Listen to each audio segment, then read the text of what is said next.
మంచు మోహన్ బాబు కుటుంబంలో వివాదం నెలకొన్న సంగతి తెలిసిందే. మోహన్ బాబు, ఆయన పెద్ద కుమారుడు విష్ణు ఓ వైపు, చిన్న కుమారుడు మనోజ్ మరోవైపు అన్నట్టుగా వివాదం నడుస్తోంది. ఆ గొడవ ఇప్పుడిప్పుడే సైలెంట్ అవుతోంది అనుకుంటున్న సమయంలో మోహన్ బాబుకి మరో కొత్త తలనొప్పి మొదలైంది. 20 ఏళ్ల క్రితం చనిపోయిన సౌందర్య మరణం వెనుక మోహన్ బాబు హస్తముందంటూ ఒక వ్యక్తి తాజాగా పోలీసులకు ఫిర్యాదు చేయడం సంచలనంగా మారింది. ఖమ్మం జిల్లాకు చెందిన చిట్టిమల్లు అనే వ్యక్తి తాజాగా మోహన్ బాబుపై పోలీసులకు ఫిర్యాదు చేశాడు.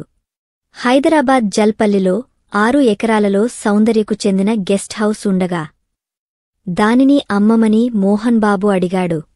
అందుకు సౌందర్య నిరాకరించడంతో సాక్ష్యాలు దొరక్కుండా హెలికాప్టర్ ప్రమాదంలో హత్య చేయించారని ఫిర్యాదులో ఆరోపించాడు.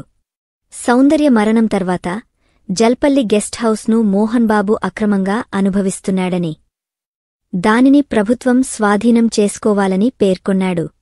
అంతేకాదు, మోహన్ బాబు నుంచి తనకు ప్రాణహాని ఉందని, రక్షణ కల్పించాలని కూడా చిట్టిమల్లు ఫిర్యాదులో కోరాడు. సౌందర్య అభిమానిగా చెబుతూ చిట్టిమల్లు అనే వ్యక్తి మోహన్ బాబుపై చేసిన ఫిర్యాదు హాస్యాస్పదంగా ఉందనే అభిప్రాయాలు వ్యక్తమవుతున్నాయి. ఎందుకంటే సౌందర్య మరణించి 20 ఏళ్లు దాటిపోయింది. 20 ఏళ్ల తర్వాత ఇప్పుడు ఆమె మరణం గుర్తుకు వచ్చిందా? పైగా అతనేమీ సౌందర్య కుటుంబ సభ్యుడు కాదు, కేవలం అభిమాని మాత్రమే. ఒక అభిమానికి సౌందర్య ఆస్తుల గురించి, వ్యక్తిగత విషయాల గురించి తెలిసే అవకాశం లేదు. మరి చిట్టిమల్లు ఈ కేసుని కేవలం సంచలనం కోసం పెట్టాడా, లేక అతని మానసిక పరిస్థితి ఏమైనా బాలేదా వంటి విషయాలపై క్లారిటీ రావాల్సి ఉంది.